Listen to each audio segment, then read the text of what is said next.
Летенски, мајсенски и зимски потрошувачки кошници за заштита на граѓанскиот стандард, најави премиерот Христијан Мицкоски, образложувајќи зошто трговците би го слушнале апелот во услови на пазарна економија, која тој во принцип ја почитува.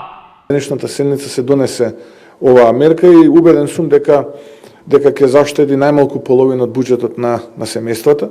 Да, има и такви кои што обезбеделе дел од училишниот прибор, но како што кажа, во периодот кој што следи ќе имаме и други вакви мерки кои што ќе значат заштита на есенската кошничка, па потоа може да биде зимска и така натаму и така натаму. Тоа не е популарна мерка, да се разбереме, да замрзнувате цени, да ограничувате маржа, и тоа нема врска со пазарната економија, но кога гледате дека одговорноста е се помала и дека имате дуопол, триопол, а некогаш и монопол на пазарот, тогаш како влада морате да реагирате со ваков тип на мерки со кои што ќе работите во интерес на граѓаните, оние кои што ја гласале.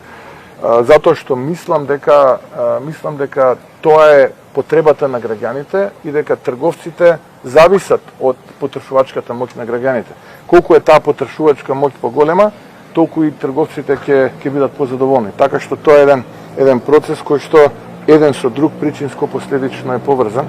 Очекувам да се постапи, доколку не се постапи, се разбира има закони во оваа држава и законите ќе бидат аплицирани.